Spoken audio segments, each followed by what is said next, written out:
Mr. McGee, I mean, I don't even know what happened, but I'm in shock, man. You're on deferred for an unauthorized use of a motor vehicle. Since January, you picked up a failure to ID, an evading arrest, two theft cases, another evading arrest, another UUMV, and another burglary of a motor vehicle. So we have, Whoa, oh, excuse hold me, on. sir. We're going to do probable. I have no idea what happened. We'll do probable cause on all of them because I have no idea. All I know is that you've got 1, 2, 3, 4, 5, 6, 7, 8 open cases. Okay. So let's do this. I see, so far from January 23rd of this year, he had a failure to ID evading. We've already done probable cause. It's been found that there's a bond set. It looks like February 14th, a felony theft was picked up. A bond has been set on that case. Probable cause has been found. Now, as of 2:15, the next day, you picked up a theft, evading arrest, another unauthorized use, and a burglary of a motor vehicle. So we're going to do probable cause on all those cases. You have the right to remain silent. Anything you say can or will be used against you. So I guess, can you start with the theft from 2:15? So in this case, you're facing up to 6 months in jail and or a $2,000 fine. On February 14th, 2025, officers were dispatched to 6955 Sam Houston Freeway regarding a shoplifter. The call note stated that a black male wearing blue jeans and a brown jacket was inside the store concealing items. The judge's tone says it all. This isn't just another hearing, it's a pattern. 8 open cases, and everyone screams the same thing. Chaos, running, evading, stealing. What's shocking isn't the number, it's the speed. Every time this young man is given a chance, he burns it down within days. It's not a system failing him anymore, it's him fighting the system. You can almost hear the disbelief in the judge's voice. How does this keep happening? The courtroom isn't angry, yet it's tired. And that silence, that's disappointment dressed as law. The officer observed the defendant walking outside the location and through the parking lot. The officer attempted to make contact with the defendant, who then began to flee on foot. The defendant ran through the parking lot, maneuvering through motor vehicles. The officer was then able to catch up with the defendant and attempted to tackle the defendant to the ground. The defendant was able to slip away and continue to evade. The officer was able to tackle the defendant to the ground, but was still attempting to stand back up and get away. So the officer struck him one more time to gain compliance, and he evaded for approximately 50 yards. Where was that theft from? Target, Your Honor. Okay. All right, so I'll find probable cause on both of those cases. So then we have now a burglary of a motor vehicle from 2/19/25. What happened then? On December 25th, 2024, officers were dispatched for an abandoned stolen vehicle at the Cypress Park and Ride. The officer reviewed surveillance footage taken from December 25th, 2025 and observed the complainant's vehicle. The officer identified a black male wearing a hoodie, blue jeans, and brown boots entering the vehicle. The officer immediately recognized and identified the defendant, identified as Zyron McGee, also known as Zion Williams, from a previous case at the same location. The defendant in the video tried to do so. He then broke the window and got into the vehicle. The complainant did not give the defendant permission to be in the vehicle and was missing a jacket and a charging cord. Can you say all that was on video too? Yes, on the surveillance. The other thing you said, it happened December 20th 5th, yes. of 25 or 24? 24. So I assume, okay. So I'll find there's probable cause to go forward there. Okay. So we need to set bonds on these cases. What should we set them at? Well, of course, defendant is 18 years old, judge, no job. Are you in school?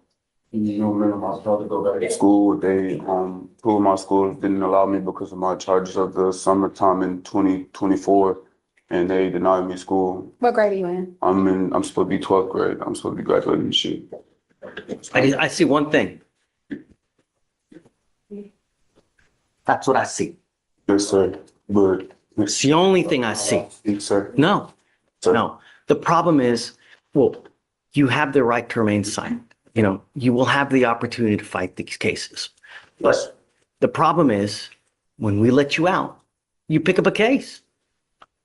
The judge pauses not to lecture, but to plead. When he says, "You're your own worst enemy," it cuts deeper than any sentence. He's not just addressing a defendant, he's talking to a lost kid circling the drain. You can hear the frustration of someone who's seen this story too many times, a young man with potential, but no direction. Notice how the judge's tone softens? That's compassion fighting through the courtroom walls. And here's the question: can empathy ever save someone who doesn't want saving? Because that's what this moment is really about: redemption versus reality. It's like you're your own worst enemy, dude. Really? Who do you have in your life? Who's there for you? Who do you have? Man, only people I got in my life is my big sister and my brothers and stuff, but we all separated type stuff. I keep trying to keep in touch. I'm trying to keep in contact with them. Other than that, on a day-to-day basis, I have two friends that I stay with, and I accompany my friend's father. You feel me? I accompany him on a day-to-day basis. So just, you feel me? Mr. McGee, you have to make a change before you get killed.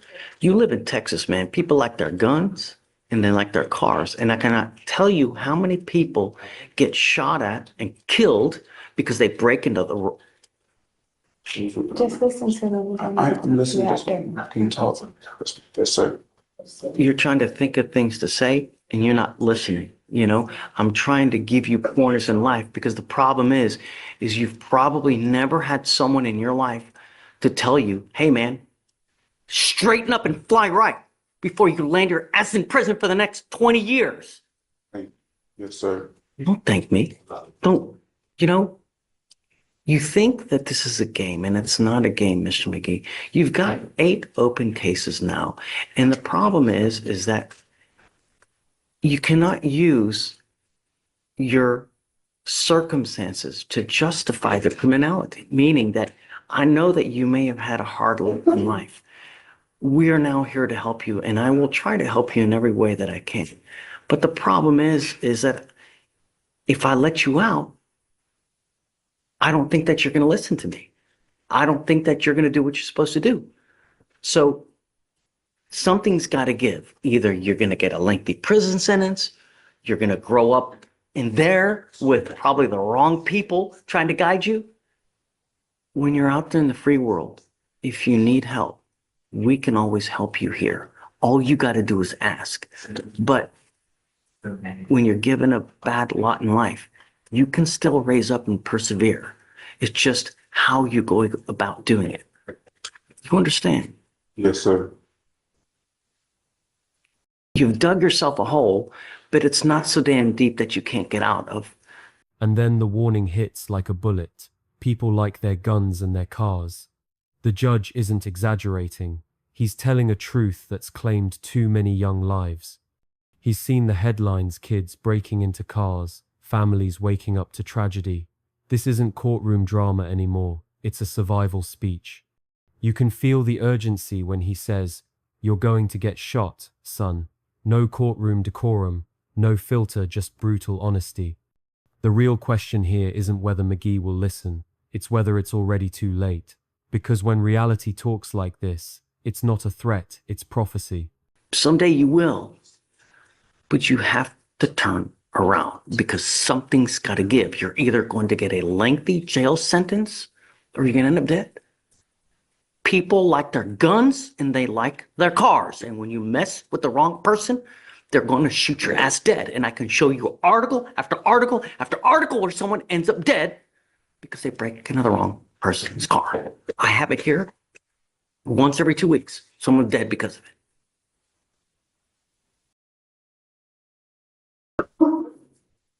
I would not let you out unless I know that you have a stable and trusting place to go to. Not a friend, not. Okay. Mr. McGee, You need time. This isn't something that we just make here on a 2-second whim. I want to give you guys time to talk about circumstance, how things go. Right now, I'm going to set the bonds all at 5,000 and, I guess 5,008 because he has 8 cases open. You also have to understand one more thing. You probably don't have anyone in this life that's going to bond you out when you pick up criminal cases. So when you're out in the free world and you're thinking of things, if I do this, could this land me in custody? Because if it does, you ain't got no one that's going to get you out. That's what you got to think about. You understand? Yes, sir. I don't want you to have any contact with any of the people, any of the places, complaining witnesses, no weapons.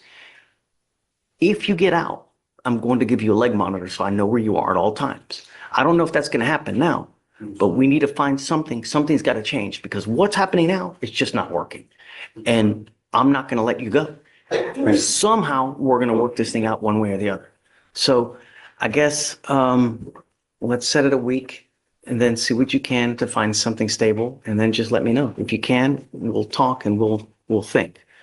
The problem is you still have the felony cases upstairs. So even if whatever we do, you still have a $20,000 bond on the felony theft.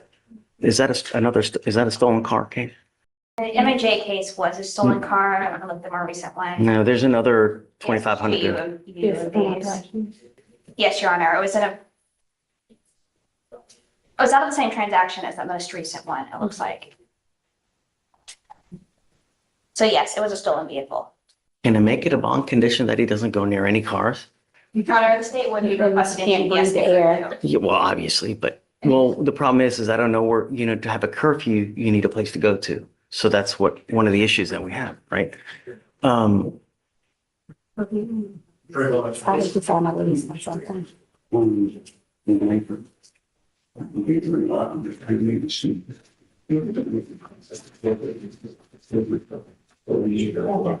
I'll verify he has a place to live in a week that he can stay to. Really sucks, man. It really does. I wish that things were different, Start listening to people, people who care, because that's the only way you're going to start getting help around here. Eventually you'll get out. If you ever need anything, we have cell phones, tablets, places for you to go, to eat. You want a job? I can get you a job. We have damn near anything that you could possibly want. All you have to do is ask. Okay, so 5,008 on all the ones that don't have bonds now. So the ones that do have blocks, 25 the ones that. Yeah, just leave it. Just leave it as. The attorney generated her Trying to get through all the stuff. I was trying to get some assistance, Guys, hey, I don't want you to talk here because we got a whole audience here. It's not good. Just, we'll get you back there talking. Thank you, Judge. We'll work it one way or the other, but The tone shifts, new defendant, same pattern. But what's fascinating here is how the courtroom energy changes between McGee and Miss Moss. McGee got warnings of life and death. Moss gets warnings of reputation and restraint. Same system, different stakes. This shows how the law bends not in bias, but in context. The judge isn't just punishing, he's tailoring the message. And yet, there's a haunting repetition here, another young life brushing off consequences. Viewers, what do you think? Are these second chances mercy, or mistakes waiting to repeat? you're your own worst enemy, my friend. Yes, sir. It's got to stop. I will. Okay. All right. Thank you, Judge. Thank you. Yes. Good morning, Miss Moss. Ma'am, you are charged with theft. You are facing up to 6 months in jail and or a $2,000 fine. We are going to do probable cause. You have the right to remain silent. Anything you say can or will be used against you. You have the right to have an attorney present. If you cannot afford one, one will be appointed to you, ma'am. Yes, Judge. On February 13th, officers responded to a theft call at the Carters located at 1257 West Bay Area Boulevard. Dispatch advised that one female, the co-defendant, was concealing items in a bag and underneath her sweatshirt, while the other female, the defendant, was handing items. Claiming witness stated that the females were walking out of the store past all points of sale. Officers located both females walking out of the store located on the sidewalk next to the store, traveling west on foot. The co-defendant attempted to dish the clothes where she threw them on the ground. Both females were detained. The co-defendant was identified as a juvenile. The complaining witness provided video footage of the theft, and the total of the merchandise stolen was $186. Okay. Do you have the co-defendant? Do we have it? That person here? Do you know? Do you have a cause number? It's a juvenile, Judge. Juvenile. I believe that they would be in. Okay. All right, Ms. Moss, I'm going to find that there's probable cause to go forward with the case. I'm ordering you as a condition of your bond not to go to any Carters. Do you understand? You were on bond for another case and now you've picked up a new case. Really, at some point, we're going to just revoke the bonds and make them high. If you're a danger to the public, there's only one place that we have. Do you understand, Ms. Moss? Did you want to apply for a court-appointed lawyer, ma'am? Okay. Do you mind filing no going to any Carters, please? And who is the co-defendant? Like, do you have a relation? Because I'm going to order no contact with that person. Let's see, Judge, if I can find it. Whatever. I just have the identifying information, the initials IM. I believe she's 15 years old. Is there, or did they list a relation of some sort? Do you know? I don't see it on the Denver arm. We don't have the evidence report back yet. I guess we'll wait and let me see. So for now, ma'am, I'm going to have you sign a receipt with Victoria. I need you to fill in an application for me, and then we'll have you take a seat in the jury box. Do not leave until you sign our bond conditions. Do you understand? Okay, please. Deputy Manager, would you? Mr. Frazier, you're charged with burglary of a motor vehicle. You are facing up to a year in jail and or a $4,000 fine. We are going to do probable cause. You have the right to remain silent. Anything you say can or will be used against you. You have the right to have an attorney present. If you cannot afford one, one will be appointed to you, sir. Officers were dispatched to burglary of a motor vehicle. CW, the complaining witness Hargrove and complaining witness Vargas stated that their backpacks were stolen from their work truck. They stated that their vehicle was unlocked. A witness was able to provide ring camera footage showing a suspect walking across the street to the vehicle. A few minutes afterwards, it was found that complaining witness Hargrove's phone was used to send $400 via Cash App from the complaining witness Hargrove's to the defendant. Officers were able to use this transaction to get a picture of the defendant through the Cash App. The complaining witness Hargroves sent this photo to a cousin and said that a friend knew the defendant from high school. Officers looked on social media sites and matched the pictures to the Cash App account. Okay. The tension here is pure electricity. The judge looks right through Frazier, a man juggling theft and burglary charges, and calls him out with precision. Notice the shift in language. If I find that you're using, I will put you in jail. That's not a warning. That's a line in the sand. This is justice with no patience left. But beneath it, there's something else, the belief that accountability might still work. The judge isn't giving up. He's daring the defendant to prove him wrong. And that's what makes this courtroom so human. It's both punishment and a plea for change. Mr. Frazier, so you also had a theft case. I didn't realize. So you're charged with theft. You're also charged with burglary of a motor vehicle. I'm going to find that there's probable cause to go forward on both of your cases. When was this? Was this in the middle of the night? Sorry, Judge, 2:23. So 2:22 in the afternoon. Okay. Mr. Frazier, I'm ordering you as a condition of your bond not to consume alcohol, illegal drugs, or unprescribed controlled medication. I'm going to randomly test you. If I find that you're using, I will put you in jail. Do you understand? I'm going to do everything in my power to protect every single person of Harris County. And if that means making you bond really high and putting you in custody, I'm going to do it in a heartbeat. Do you understand? Yes or no? Yes. How old are you, sir? 28. I work at a nursing home. I work at a nursing home. So you do work. Yes. Do you want to apply for an appointed lawyer, sir? Okay, Deputy Miranda is going to give you an application for an appointed lawyer. I'm going to have you supervised. You're not to be in possession of any weapons as well. Do you understand? I'm telling you, behave yourself while you're out there in the free world, because if you don't, the free world will be taken from you. Mr. Frazier, I think that you make too much money to have a court-appointed lawyer. Do you not, where do you live at home with mom or dad, or who do you live with? Yeah, I mean, you make a lot of money and you have literally no expenses, so I can't really give you one. So what we'll do is we'll give you time to hire a lawyer, and then we'll have you sign a reset. There's a gajillion and one lawyers out there. It's getting on the phone interviewing one, finding one that you like. 99% of lawyers will put you on a payment plan as you go. So you just couple $100 here, there, however, like anything in life, you get what you pay for though, right? They're the Mercedes-Benz of lawyers, and then you got the Yugo of lawyers. So just be careful, all right? Don't be a danger to my city, man. You know what I mean? Really. All right, come on. Oh, he already? So I guess we need him to sign conditions. Right, so they'll just Okay, have- yeah, just take seat. We'll have two conditions, then you're gone. Yes, sir. How you doing this morning? I apologize for being late. It's okay. I'm Yes, glad sir. you made it. I'm just glad I was able to call and let you know because I was gonna come, no matter if I had to You're start here now. walking. That's what Yes, matters. sir. Amen. Tell me your last name again. Gary, Gary. My name. Stop. Don't, please. You have the right to remain silent. Exercise that right. I have a bunch of DAs here, and whatever you say, that they can try to use it against you. So that we'll talk here momentarily, and then I'll let you get out. But I just don't want you to say something that hurts you, So Miss Gary, you're charged with assault of a family member. You are facing up to a year in jail and or a $4,000 fine.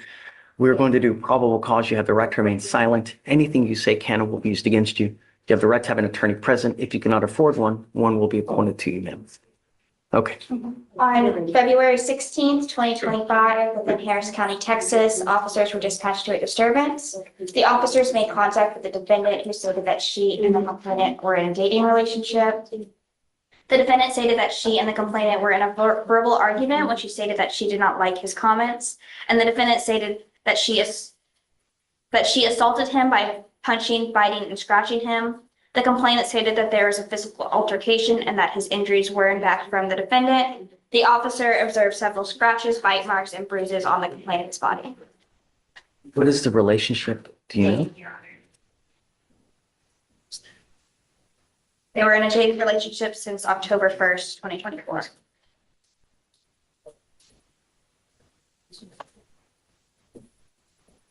Okay, so Ms. Gary, I'm going to find that there's probable cause to go forward with your case. I'm ordering you as a condition of your bond. When the judge turns to Miss Gary, everything changes. The courtroom becomes heavier, more fragile. Domestic violence cases carry a different kind of pain.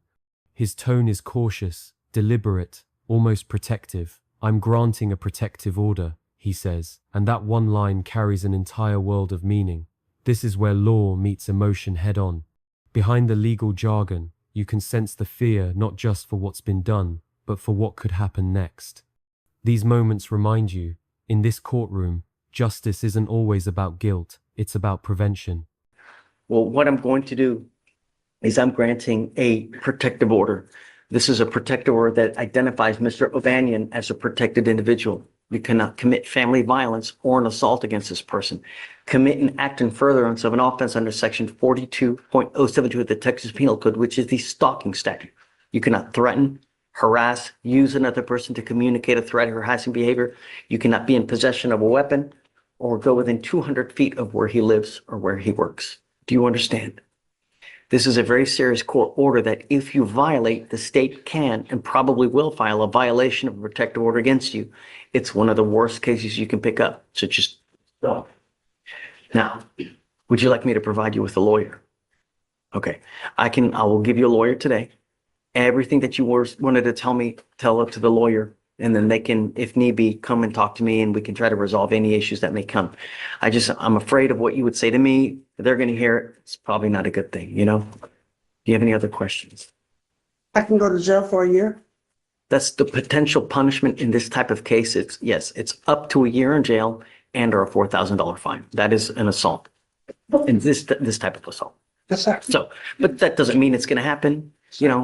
It just the potential. That's all. Yes, sir. So I need you to fill out an application for me though. So Deputy Echegoyen is going to give you an application. I just need you to fill it out. Do not leave until you sign our bond conditions, and then I'll have you talk to a lawyer here. So am I still, do I have to pay anything on the PR bond? No, Okay, thank not paying you. anything. Thank you. Oh, well, they said I had a $90 court fee. Don't listen to them. God bless you, sir. Good morning, Mr. Guzman. Sir, you're charged with criminal trespass. You're facing up to a year in jail because of the deadly weapon paragraph. You're facing up to a year in jail and or a $4,000 fine. We are going to do probable cause. You have the right to remain silent. Anything you say can and will be used against you. You have the right to have an attorney present. If you cannot afford one, one will be appointed to you, sir. On February 2nd, 2025, at approximately 5:30 p.m., officer was dispatched to 1201 Spencer Highway in Harris County, Texas, for criminal trespass. Upon arrival, officers made contact with the complaining witness, who stated that the defendant attempted to stab him with a knife in the parking lot. Officers attempted to make contact with the defendant, and the defendant began running north through a strip center and tried to hide behind the strip center. The officers told the defendant to get on the ground, and he continued to walk toward officers and refused to take his hands out of his pocket. The defendant was arrested. Officers retraced the defendant's path and located a knife. Defendant admitted to having the knife and stated several males tried to jump him in the parking lot. The defendant stated one male tried to stab him and he was defending himself. Officers spoke to the complaining witness again. They said that he was in the store purchasing items, and the defendant was asked to leave by the employees in the store. Complaining witness stated that the defendant refused to leave and got into a verbal altercation with the employees.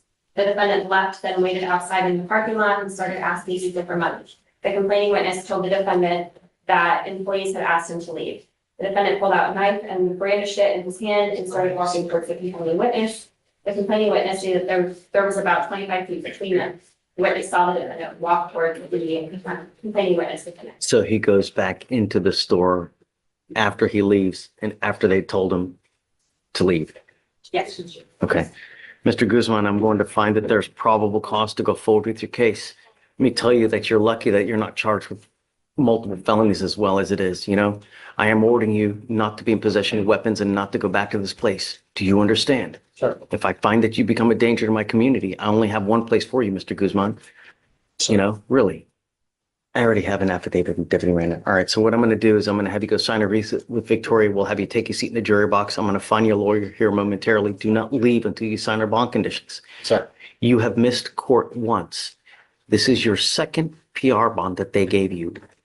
You will not get another one. If you miss court again, I'm telling you, your bond will, no more PR bonds. Do you understand? Thank you I'm for- giving you a lawyer. All you need to do is stay out of trouble. Make wise decisions.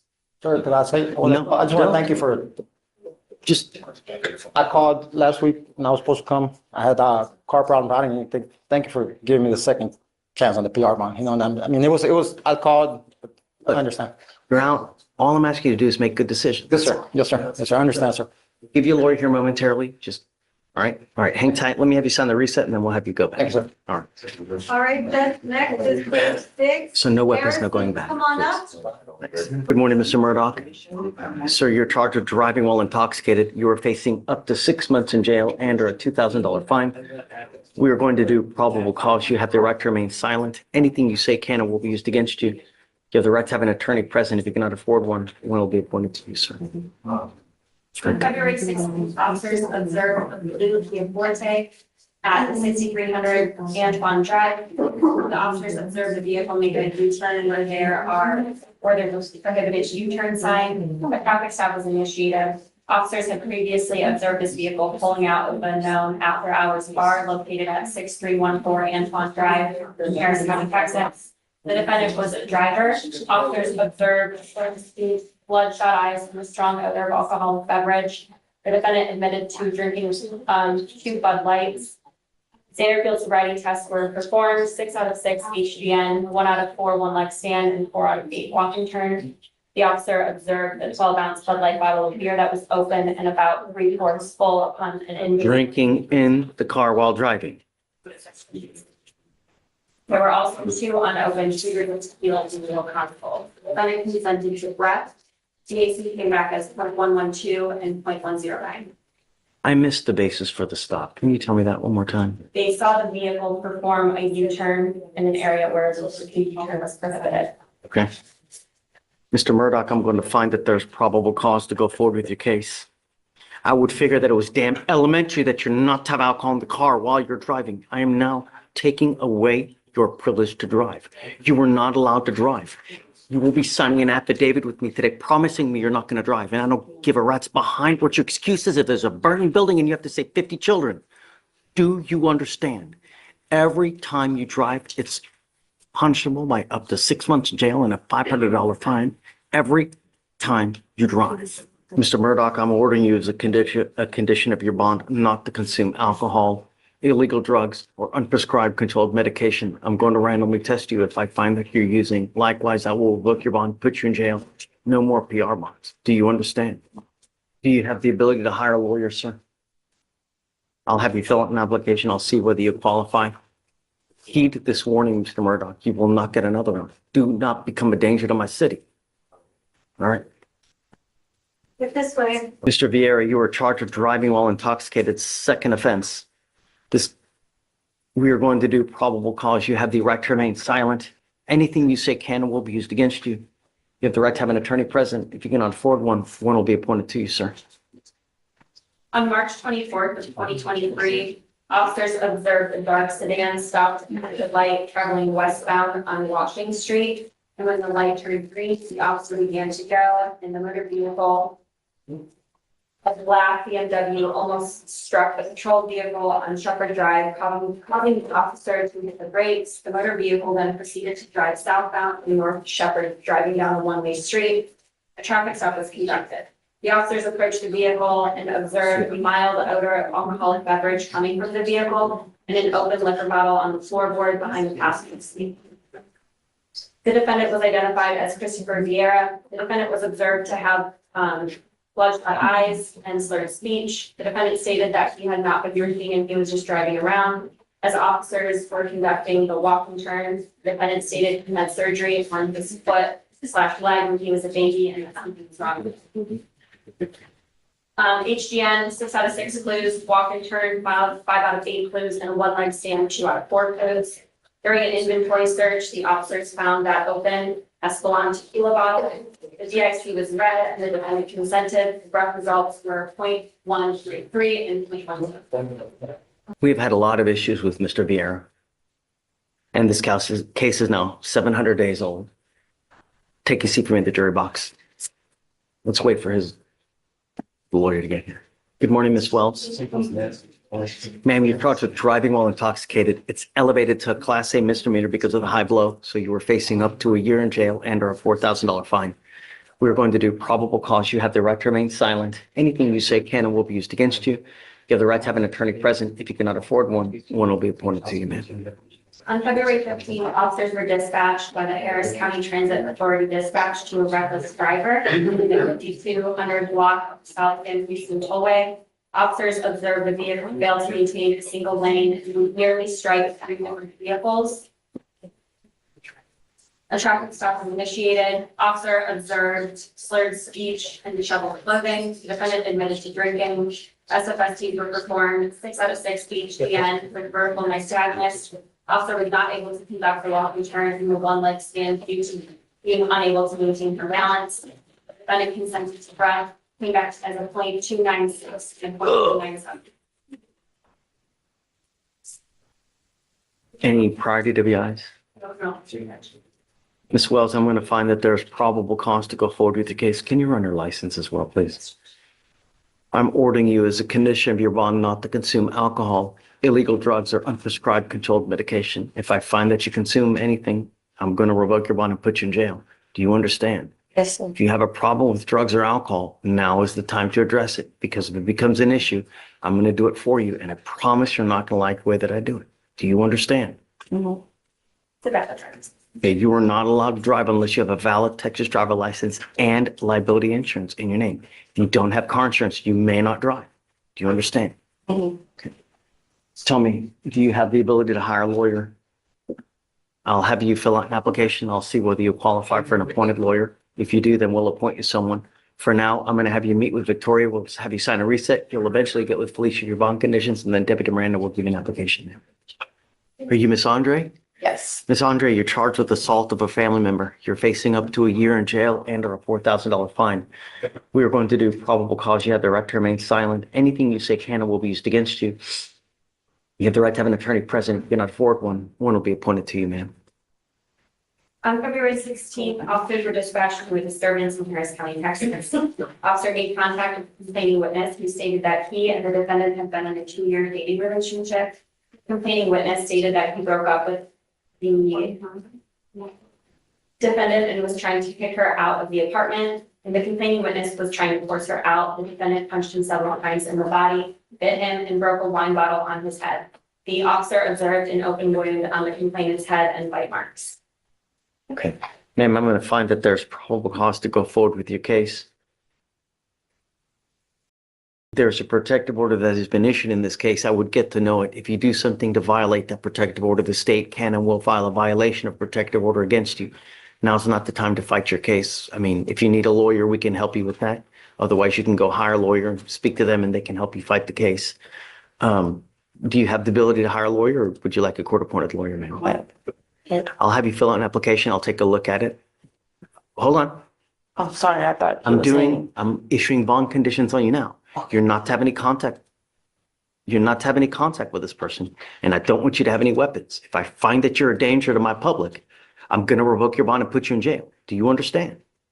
Okay, Deputy Miranda, do you mind? giving us- Okay, I'll have you sign a reset and then we'll have you take a seat in the jury box. And after all the hearings, the warnings, the broken promises, one thing becomes clear. This courtroom isn't just about punishment. It's about trying to stop the cycle before it kills someone. Every case today carried a mirror showing us anger, pain, recklessness, and second chances barely hanging on. But here's the truth. Judges can't fix what people refuse to face. Change starts when fear turns into accountability. If you found this case as shocking as we did, hit that like button. Drop your thoughts in the comments. Do you think these sentences were fair? And subscribe for more jaw-dropping courtroom moments that show justice in its rawest form.